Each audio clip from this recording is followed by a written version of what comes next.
Yo, what is up, guys? Hope you guys had a great Thanksgiving. I understand this video might not age well, but as I watched on Thanksgiving Day, two of our potential opponents, playoff opponents, win their Thanksgiving games, I gotta admit, I'm not really worried about either one of them. Yes, the Cowboys got a good win against a 7-3 at the time Giants team, and the Vikings got a win over the Patriots, who are 6-5 now, but they're in probably the best division in football, if not the second best. So on the surface, this seems like great wins, but I don't know, especially when it comes to Dallas. As I was watching that, I know some of you guys are going to think I'm just making excuses, but I think this does matter. The Giants had 4 starting linemen out, or at least 4 linemen have started games out, as well as their 2 starting corners out.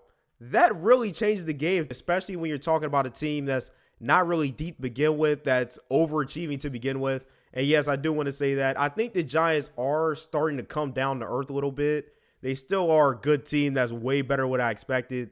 But I think they're starting to fall back into, they're the solidified third best team in this division. Maybe even last when you think about what Washington is doing right now. But I think they are starting to fall back down to earth. They've taken 2 losses this week. But even with all that, they still were up at the end of the first half. They was up 13-7. And Dak threw 2 interceptions in the first half. So the Cowboys in the first half had 2 turnovers. They ran the ball pretty well, but couldn't really get the offense. They were driving down the field, but couldn't really find a way to score points early on. So I don't know. The Cowboys played a great second half, and they won the game and all that.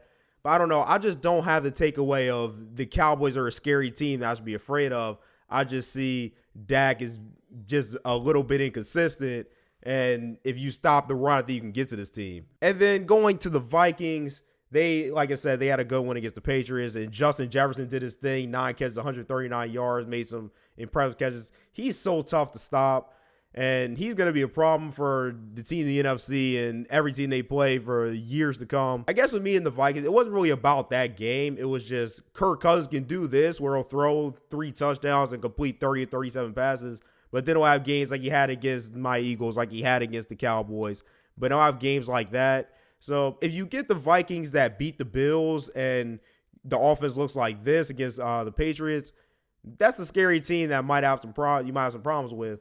But it seems like in the big games you get more of what y'all call the primetime Kirk Cousins in the games that we've seen against some of the NFC East teams this year. So I know their fans are going to be happy after their wins, and they still are very good teams, and they still can beat anybody on any given day. Don't get me wrong, but I don't know. As an Eagles fan, the only team I'm really losing sleep over is the 49ers.